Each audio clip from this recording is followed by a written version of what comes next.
Hello everyone, मैं महेंद्र सिंह आप सभी का अपने यूट्यूब चैनल मेरी क्लास विद एमडी सिंह में स्वागत करता हूं। तो बढ़ते हैं साइंस की क्विज 4 की ओर। देखते हैं पहला प्रश्न, फ्रेंच मापन पद्धति के नाम से किसे जाना जाता है? ए सीजीएस पद्धति, बी एफबीएस पद्धति, सी एमकेएस पद्धति और डी एसआई पद्धति। तो किसकी बात हो रही है? मापन की बात हो रही है। तो मापन का मतलब समझते हैं कि मापन कहते किसे हैं। किसी भी भौतिक राशि को, किसी भी भौतिक राशि जिसे हम छू सकते हैं, महसूस कर सकते हैं, को मापने के लिए उस राशि के लिए एक निश्चित परिमाण को मानक मान लेते हैं और इस मानक को कुछ नाम दे देते हैं। उसी राशि का, इसी नाम को उस राशि का मात्रक या यूनिट कहते हैं। तो इस प्रकार किसी राशि को मापने के लिए जो मात्रक बनाए गए हैं, उस मापने की 4 पद्धतियां प्रचलित हैं।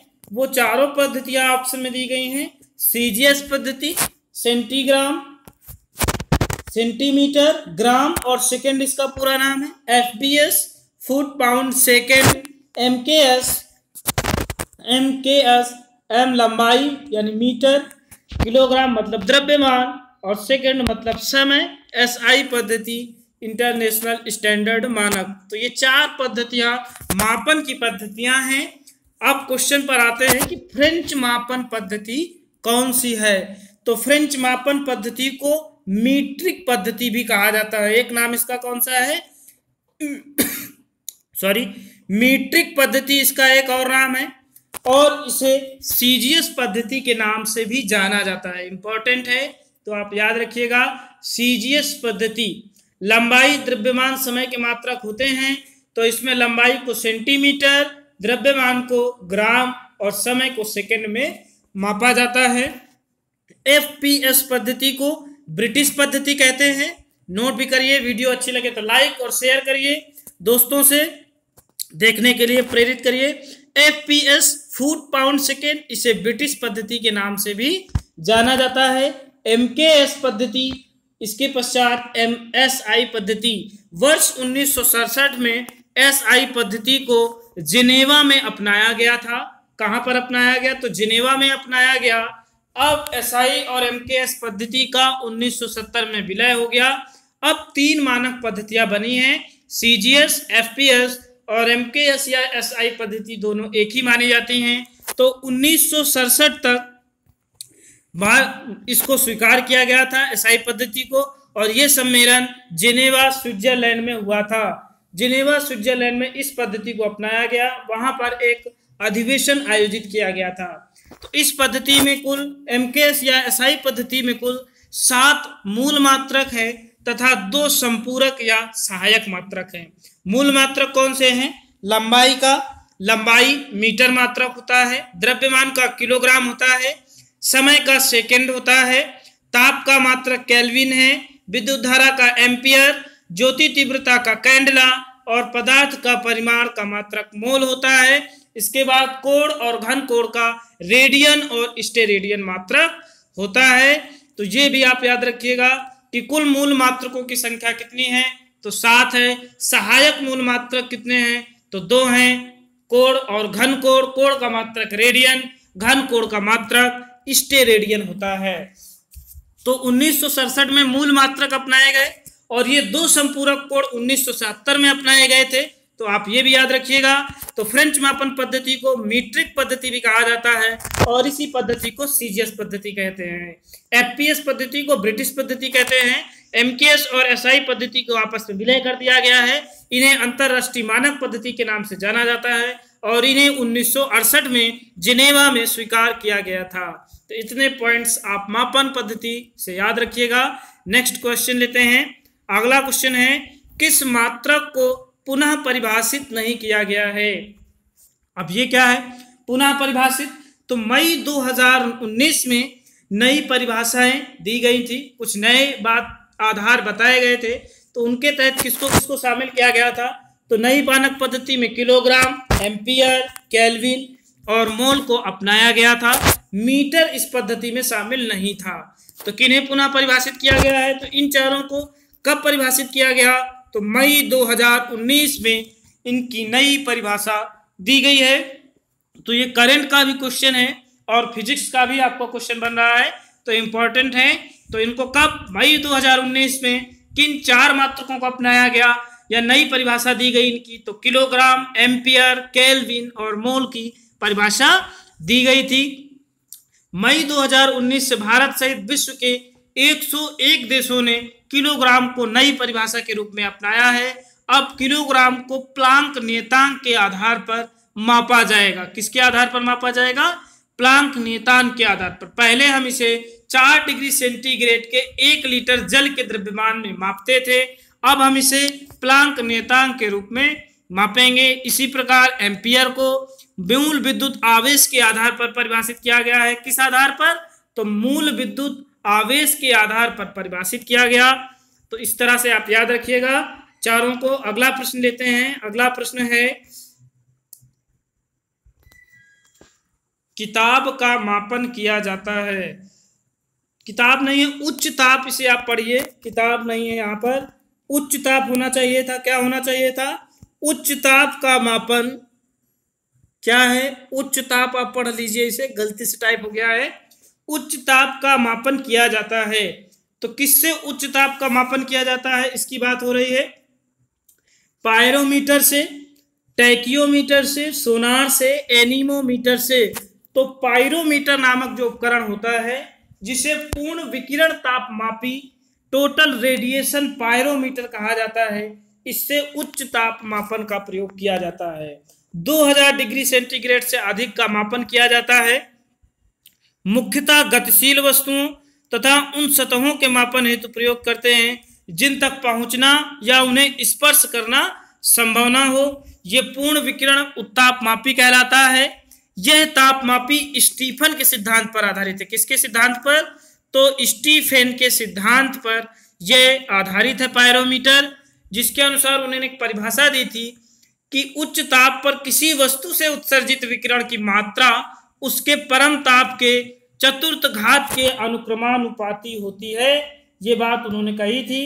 किसने कही थी? तो स्टीफन ने कही थी। ये उनका सिद्धांत है, ई अनुक्रमानुपाती T⁴। इसकी सहायता से दूर की वस्तुओं जैसे सूर्य आदि का तापमापन किया जाता है। इस तापमापी से 800 डिग्री सेंटीग्रेड से नीचे का तापमान नहीं मापा जा सकता है। टैकियोमीटर की बात करें, ऑप्शन सेकंड है। टैकियोमीटर एक प्रकार का सर्वेक्षण उपकरण होता है जिससे क्षैतिज दूरियों, लंबवत उन्नयनों एवं दिशाओं का मापन किया जाता है। तो इसे ये भी आप याद रखिएगा। सोनार की बात करें तो इसका पूरा नाम साउंड नेविगेशन एंड रेंजिंग होता है। बहुत इंपॉर्टेंट है, sound navigation and ranging sonar का नाम है। इसे नौ संचालकों द्वारा प्रयुक्त किया जाता है। इसकी सहायता से महासागर में डूबी हुई वस्तुओं का पता लगाया जाता है। इसमें पराशब्द तरंगों को भेजा जाता है। एनीमोमीटर की बात करें तो इसके द्वारा पवन वेग, पवन की गति को मापा जाता है। पवन की गति और दिशा का मापन एनीमोमीटर से होता है। तो उच्च ताप का मापन पायरोमीटर से स्टीफन के सिद्धांत पर आधारित है। 800 डिग्री सेंटीग्रेड से नीचे का ताप नहीं मापा जा सकता। सूर्य का ताप मापा जाता है। स्टीफन का सिद्धांत ई अनुक्रमानुपाती T⁴ है। तो इतने पॉइंट्स आप याद रखिए। कोई भी आपको डाउट हो तो पूछ सकते हैं। आप इसे पॉज करके ये पॉइंट्स नोट कर सकते हैं, फिर प्ले करिए। एक बार मैं फिर से रिपीट कर देता हूं। टैकियोमीटर का उपयोग क्षैतिज दूरियों, उन्नयन कोणों, दिशाओं के मापन व डिजाइन हेतु किया जाता है। सोनार का पूरा नाम साउंड नेविगेशन एंड रेंजिंग है। इसे 9 संचालकों द्वारा पनडुब्बी में प्रयोग किया जाता है। इसमें पराश्रव्य तरंगों का प्रयोग किया जाता है। एनीमोमीटर से पवन की गति और दिशा का मापन किया जाता है। अगला प्रश्न लेते हैं। निम्नलिखित में से किसने न्यूटन से पहले बता दिया था कि सभी वस्तुएं पृथ्वी की ओर आकर्षित होती है? सभी वस्तुएं पृथ्वी की ओर आकर्षित, या हम कह सकते हैं गुरुत्वाकर्षित होती है। तो इस बात को सबसे पहले यानी न्यूटन से पहले किसने बताया था? भारत की बात है। आर्यभट्ट, वराहमिहिर, बुद्धगुप्त, ब्रह्मगुप्त। तो ये सभी गुप्त वंश में, सारे विद्वान गुप्त वंश में आपको पढ़ने के मिलेंगे। इतिहास में अगर आप गुप्त वंश का अध्ययन करते हैं, चंद्रगुप्त द्वितीय जिसके दरबार में 9 रत्न रहते थे, तो ये सारे आपको रत्न वहां दिखाई देंगे। तो ब्रह्मगुप्त जो इसका आंसर है डी, ब्रह्मगुप्त गुप्तोत्तरकालीन गणितज्ञ और महान खगोल शास्त्री थे। इन्होंने ब्रह्म सिद्धांत नामक पुस्तक लिखी थी और उस पुस्तक में इन्होंने बताया कि पृथ्वी सभी वस्तुओं को अपनी ओर आकर्षित करती है। तो इसका आंसर क्या हो जाएगा? ब्रह्मगुप्त हो जाएगा। आधुनिक काल में न्यूटन ने इसके विषय में बताया। न्यूटन का पूरा नाम आइजैक न्यूटन है। इसने गति के 3 नियम व गुरुत्वाकर्षण सिद्धांत का प्रतिपादन किया और न्यूटन ने मौलिक खोजों के आधार पर बताया कि विश्व का प्रत्येक कण दूसरे कण को, केवल पृथ्वी ही नहीं, विश्व का प्रत्येक कण दूसरे कण को अपनी ओर आकर्षित करता है, रहता है। कणों के बीच कार्य करने वाले पारस्परिक आकर्षण को गुरुत्वाकर्षण तथा उससे उत्पन्न बल को गुरुत्वाकर्षण बल कहा जाता है। ये सारी बातें न्यूटन ने बताई थी। तो याद रखिएगा कि आधुनिक युग में किसने बताया था? न्यूटन ने। और इससे पहले किसने? तो गुप्त काल के खगोल शास्त्री ब्रह्मगुप्त ने ये बात कही थी। इंपॉर्टेंट है, नोट कर लीजिएगा। वीडियो अच्छी लगे तो लाइक और शेयर करना ना भूलिए। दोस्तों को प्रेरित करिए, वीडियो को जरूर देखें, लाइक करना ना भूलें। अगला प्रश्न है, एक पिंड का अधिकतम भार निम्नलिखित में से किसमें होता है? एक पिंड है कोई, तो उसका अधिकतम भार किसमें होता है? ये क्वेश्चन पूछा गया है, इंपॉर्टेंट है। वायु में, जल में, हाइड्रोजन में, नाइट्रोजन में। तो सबसे अधिकतम भार कहां पर होगा? हाइड्रोजन में होता है। क्यों? क्योंकि किसी भी पिंड का द्रव्यमान सदैव निश्चित रहता है। उसका भार सिर्फ 2 चीजों पर निर्भर करता है। किसी का भार किस पर निर्भर करता है? 2 चीजों पर, नोट करिएगा। नंबर 1 गुरुत्व बल, नंबर 2 पिंड पर लगने वाला उत्क्षेप बल। ऊपर की ओर कोई बल लगता है, जैसे मान लीजिए पानी को हम नीचे की ओर दबाते हैं तो पानी हमें ऊपर की ओर दबाव डालता है, तो इस बल को उत्क्षेप बल कहते हैं। हाइड्रोजन सबसे हल्का है, सबसे विरल है, इसलिए सबसे कम उत्क्षेप बल लगाएगा। तो अतः पिंड का सबसे भार हाइड्रोजन में कहाँ होगा? अधिक होगा, क्योंकि हाइड्रोजन सबसे हल्की गैस है। इसके पश्चात हीलियम दूसरी हल्की गैस है। हाइड्रोजन ब्रह्मांड में सबसे अधिक पाया जाने वाला तत्व है। सूर्य में भी सबसे अधिक हाइड्रोजन ही पाया जाता है। नाइट्रोजन वायुमंडल में सबसे अधिक पाई जाने वाली गैस है, याद रखिएगा। अगला प्रश्न लेते हैं, भारत का प्रथम स्वदेश निर्मित कंप्यूटर कौन सा था? भारत का प्रथम स्वदेश निर्मित कंप्यूटर कौन सा था? तो इंपॉर्टेंट है, HEC2M, Param, Ishan, TIF rack, TIF rack. तो भारत का प्रथम स्वदेशी निर्मित कंप्यूटर कौन सा था? तो अगर हम दुनिया की बात करें, पूरे विश्व की बात करें, तो HEC2M विश्व में कंप्यूटर प्रौद्योगिकी का प्रभाव 1940 के अंतिम दशकों में हो गया था। कब हो गया था? तो 1940 के दशक में ही पूरे विश्व में कंप्यूटर अस्तित्व में आ गया। कंप्यूटर प्रौद्योगिकी आ गई थी। अमेरिका हो गया आपका, फ्रांस, ब्रिटेन, स्विस जैसे देशों में आ गया था। भारत ने अपना पहला कंप्यूटर वर्ष 1956 में 10 लाख रुपए में HEC2M खरीदा था। जो भारत ने पहला कंप्यूटर खरीदा था, कब खरीदा? 1956 में खरीदा। कितने लाख रुपए में? 10 लाख रुपए में खरीदा गया था और इसका नाम HEC2M था। तो भारत में निर्मित नहीं, भारत में आने वाला पहला कंप्यूटर HEC2M हो गया। इसे भारतीय सांख्यिकीय संस्थान इंडियन स्टैटिस्टिकल इंस्टीट्यूट कलकत्ता में स्थापित किया गया था। कहाँ स्थापित किया गया? कलकत्ता में स्थापित किया गया।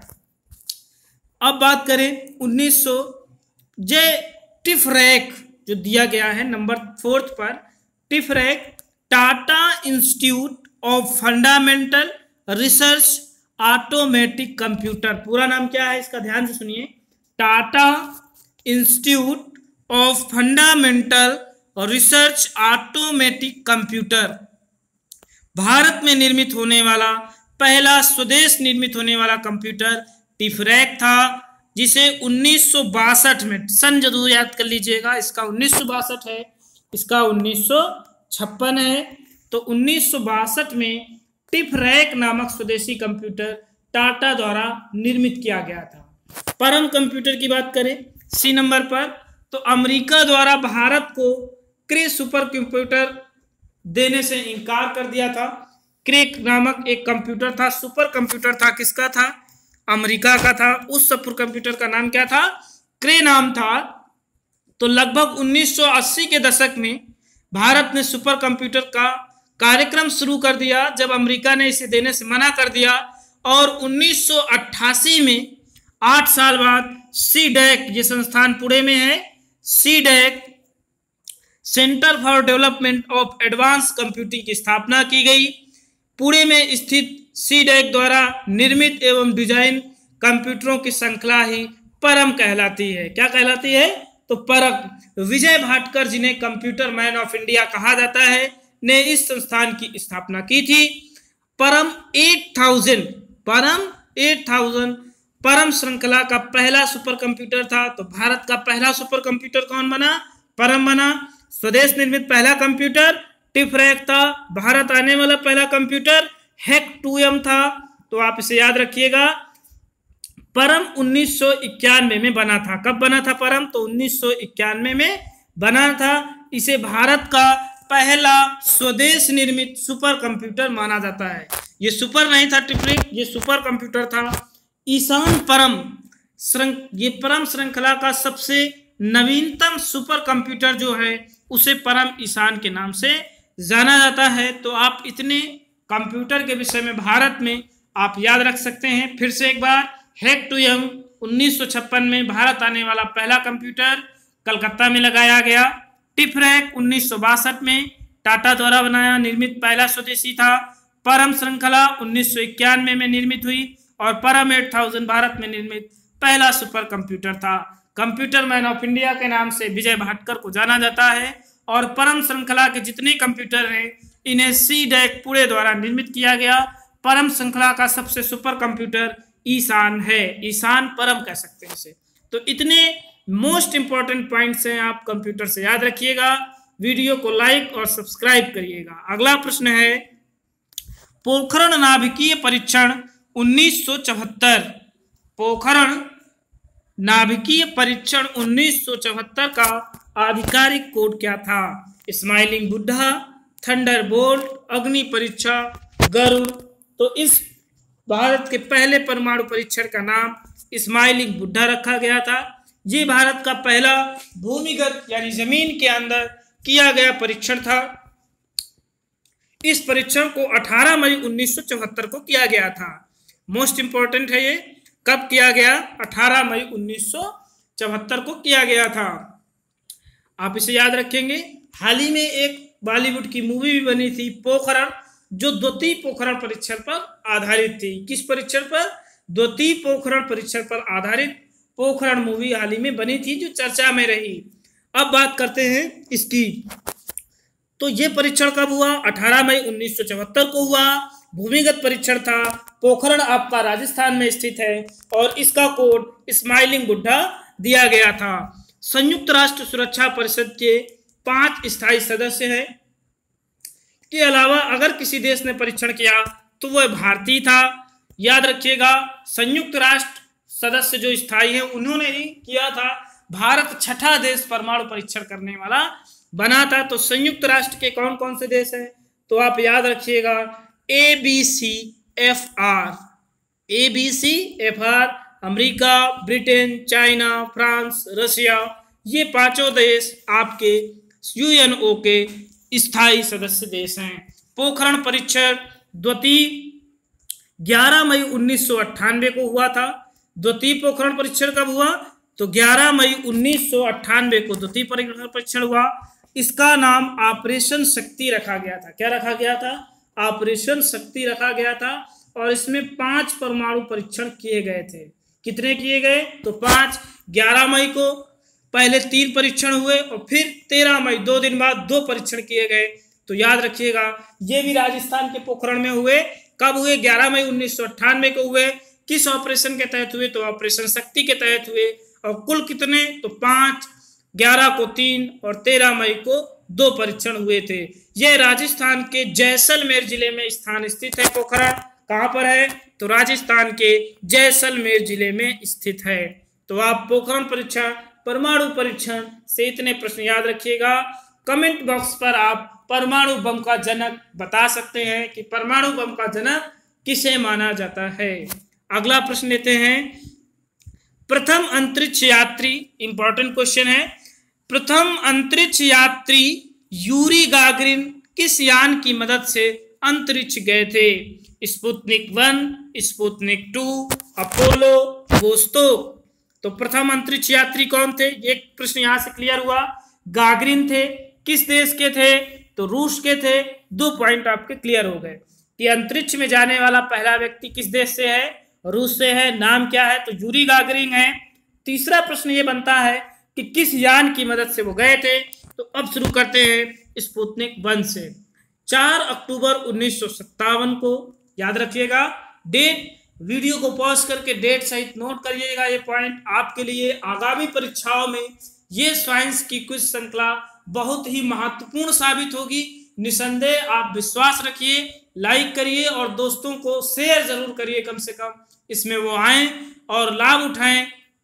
तो शुरू करते हैं स्पुतनिक से। 4 अक्टूबर 1957 को रूस ने पहला कृत्रिम उपग्रह स्थापित किया।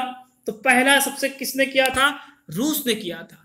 कारण क्या था कि रूस और अमेरिका में ये दुनिया के 2 ऐसे देश थे जो बड़ी मजबूत स्थिति में थे। जब भारत आजाद हुआ, हम तब की बात करते हैं 1950 की या 47 में, और दोनों के बीच होड़ मची हुई थी एक दूसरे को पछाड़ने की। जैसे ही 1945 में अमेरिका ने परमाणु बम गिराया, तो एक तरह से परमाणु बम गिराने का उसका केवल यही उद्देश्य नहीं था कि उसे जापान को पराजित करना, ये तो उसका त्वरित उद्देश्य था। दूसरा उसका उद्देश्य पूरे विश्व को ये बतलाना था कि वो एक महाशक्तिमान देश है, उसके जैसा शक्तिशाली देश कोई नहीं है। तुरंत 2 साल में ही रूस ने भी ये बम बनाया। फिर इसके आगे रूस ने नई टेक्नोलॉजी का विकास किया और स्पुतनिक 1 नामक पहला उपग्रह लॉन्च किया, दुनिया के सामने अंतरिक्ष में जाने का कार्यक्रम किया। तो ये बहुत इंपॉर्टेंट है कि पहली बार कौन गया? तो स्पुतनिक 1 नामक विमान गया था। कब गया? तो 4 अक्टूबर 1957 को रूस ने छोड़ा था। सफलतापूर्वक यह अंतरिक्ष में गया। अंतरिक्ष विज्ञान के समूचे इतिहास में या विश्व के इतिहास में यह अंतरिक्ष जाने की पहली घटना थी। यह 96 मिनट में धरती की एक परिक्रमा कर लेता था। 52 दिनों तक इसने कक्षा में धरती की कक्षा के चक्कर लगाए और इसने लगभग 1400 परिक्रमाएं पूरी की थी 92 दिनों में। तो इंपॉर्टेंट था। 3 नवंबर 1957 को, अक्टूबर हुआ अगले ही महीने, 3 नवंबर 1957 को रूस ने अपना दूसरा उपग्रह लॉन्च कर दिया, स्पुतनिक 2। कौन सा? स्पुतनिक 2। कब हो रहे हैं ये सारे लॉन्च? 1957 में ये सारे लॉन्च हो रहे हैं। और इस उपग्रह में इसने एक लाइका नामक कुतिया को भेजा था। ये भी इंपॉर्टेंट है कि पहली बार कोई जीव भेजा गया तो कब भेजा गया था? तो ये 3 नवंबर 1957 को भेजा गया। किसे भेजा गया? लाइका नामक एक कुतिया को भेजा गया। किस देश ने भेजा? रूस ने भेजा। किस उपग्रह की मदद से भेजा? तो स्पुतनिक 2 की मदद से भेजा था। तो अब इस तरह से ये जाने की घटना फिलहाल, लेकिन ये वापस नहीं आई थी। तापमान के कारण कहते हैं कि ये जल गई थी। ऐसा कहने के बाद रूसी यान जो वोस्तोक था, तीसरा एक आया वोस्तोक, 12 अप्रैल 1961 को। ये डेट बहुत इंपॉर्टेंट है, 12 अप्रैल 1961। इसमें मेजर यूरी गागरिन को अंतरिक्ष भेजा गया। तो पहला अंतरिक्ष यात्री यूरी गागरिन बना। कब गया? तो 12 मई 1961 को गया था। किस यान की मदद से गए थे? तो वोस्तोक की मदद से गए थे। किसकी मदद से गए? तो वोस्तोक की मदद से गए थे। कब गए? तो 12 अप्रैल 1961 को ये गए थे। डेट आप नोट कर लीजिएगा। कौन गए? मेजर यूरी गागरिन गए थे। ये पृथ्वी की एक परिक्रमा कर सकुशल सुरक्षित धरती पर वापस लौट आए थे। तो गागरिन को संसार का प्रथम अंतरिक्ष यात्री होने का श्रेय मिला। इस यात्रा में कुल 1 घंटे 48 मिनट का समय लगा था, अर्थात 1 घंटे 48 मिनट ये अंतरिक्ष में रहे थे। अपोलो की बात करें तो चांद पर जाने वाला पहला यान अमेरिका ने बनाया था। चांद पर किसने भेजा? अमेरिका ने भेजा। और उसका नाम क्या था? अपोलो नाम था। अपोलो 11 ने चांद पर कदम रखा था ये कब हुआ? तो ये हुआ 16 जुलाई 1969। आप याद रखिएगा, ये डेट भी बहुत इंपॉर्टेंट है, 16 जुलाई 1969।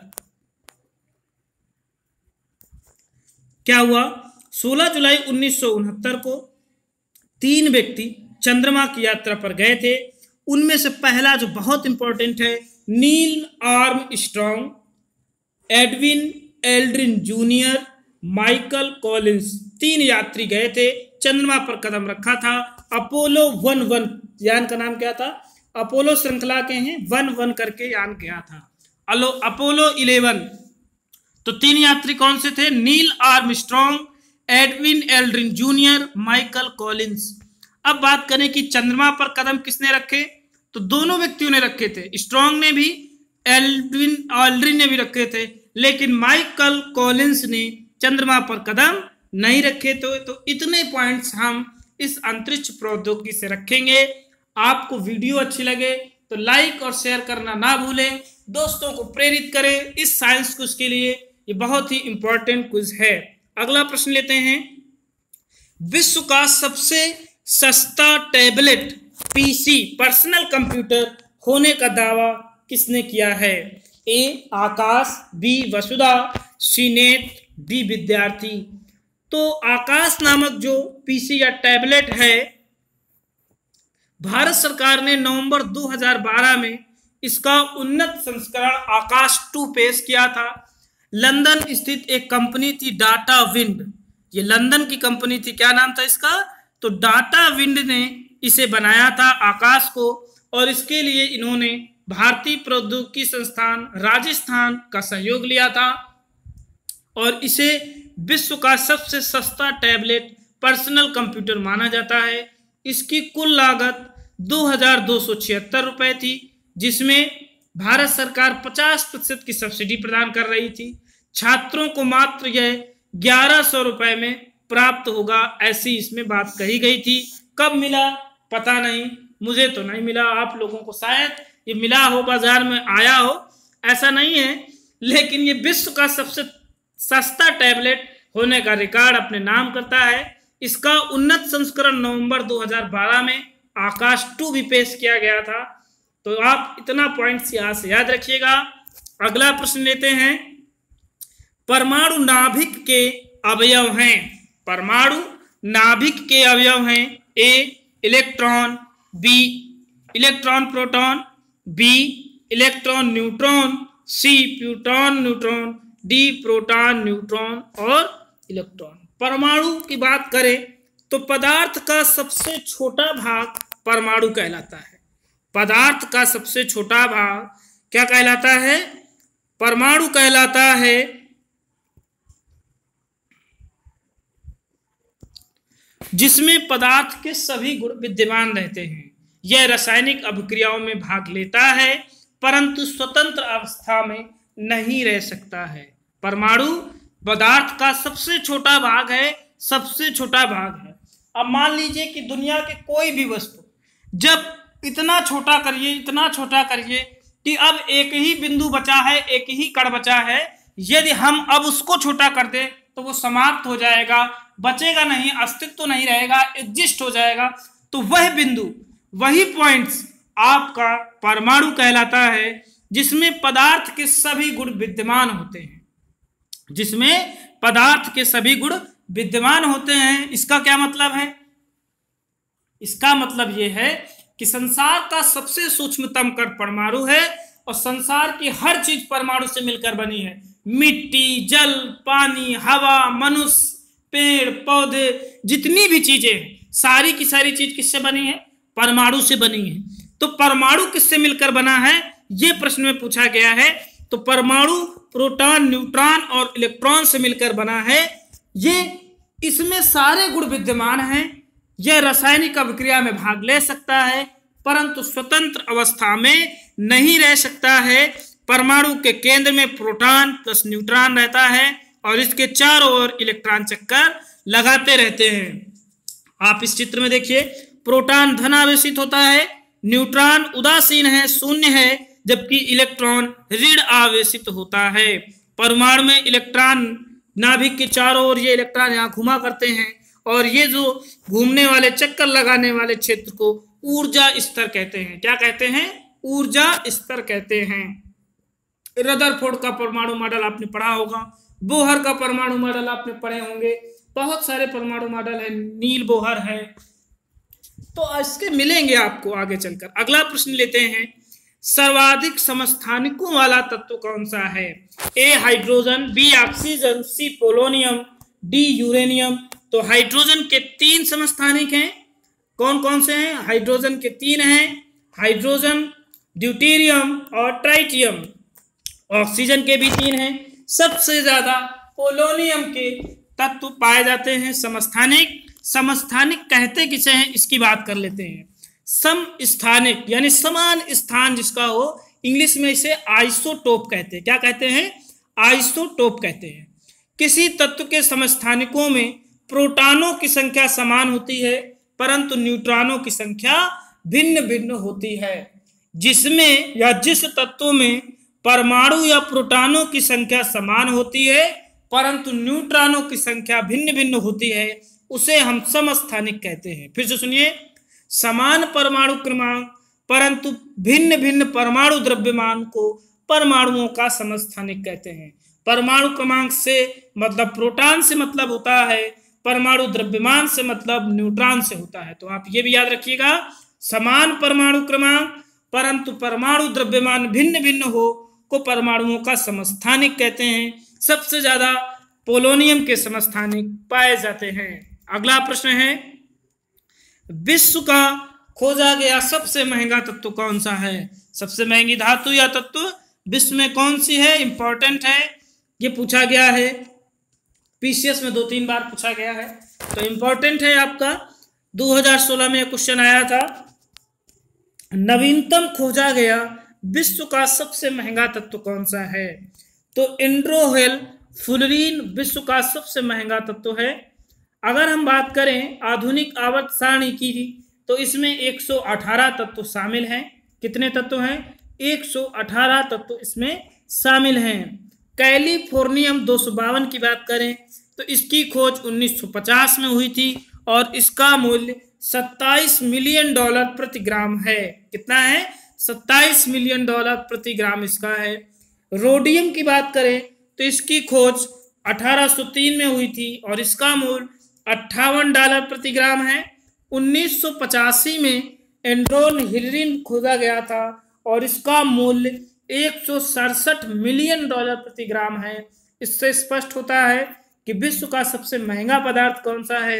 तो महंगा पदार्थ इंडोहेड्रॉल फुलरिन है। क्या है? इंडोहेड्रॉल फुलरिन है। अब ये है क्या? एक प्रकार का ये ऐसा है कि फुलरिन ढांचे के धातु परमाणु स्थित होते हैं। नई बात समझ में आ रही है?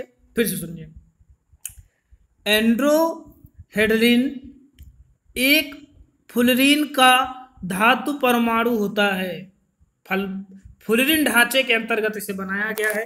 फुलरिन कार्बन का होता है तो कार्बन से फुलरिन, फुलरिन से इंडोहेड्रॉल को बनाया गया था जिसमें परमाणु स्थित होता है, प्रमुख रूप से परमाणु पर आधारित है। अगला प्रश्न ले लेते हैं, निम्नलिखित में से कौन हमारे शरीर का सबसे दृढ़ भाग है? कौन है?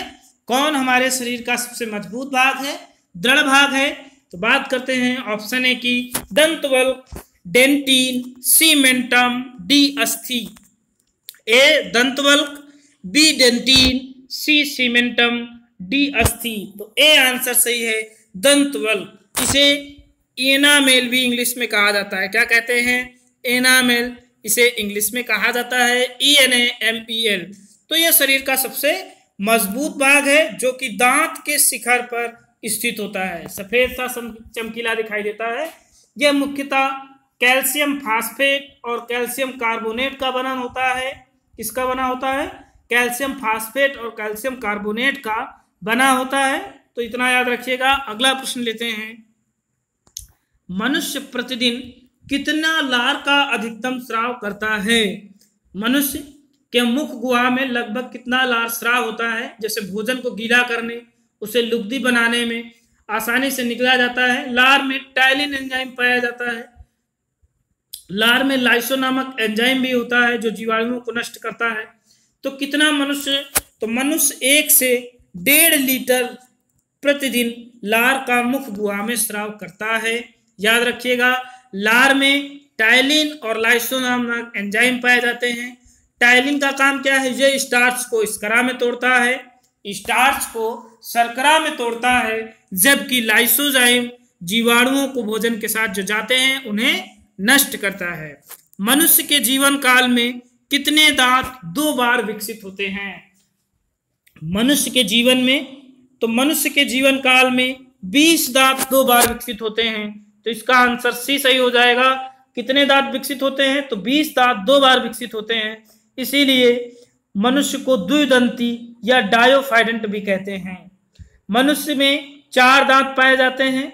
कौन कौन से? तो कृदनक, इंसीजर इंग्लिश में बोलते हैं, रदनक, कैनाइन बोलते हैं, प्रचवर्णक, प्रीमोलर्स तथा चवर्ण मोलर्स के नाम से इन चारों दांतों को जाना जाता है। 12 मनुष्य में स्थायी दांत होते हैं और 20 मनुष्य में अस्थायी दांत होते हैं। तो 20 दांत दोबारा विकसित होते हैं। तो इसका आंसर 20 सही है। वीडियो अच्छी लगे तो लाइक और शेयर करें, दोस्तों को सब्सक्राइब करने के लिए प्रेरित करें। आशा है कि आप सभी को वीडियो या क्विज पसंद आ रहे होंगे। कमेंट बॉक्स पर जो भी प्रश्न पूछा जाए उसका आंसर जरूर लिखें। आज का प्रश्न पूछा गया था कि परमाणु बम का जनक किसे माना जाता है, किस देश के थे? जो जानकारी आपके पास है आप लिख सकते हैं। इसके विषय में हम अगले क्वेश्चन सीरीज में चर्चा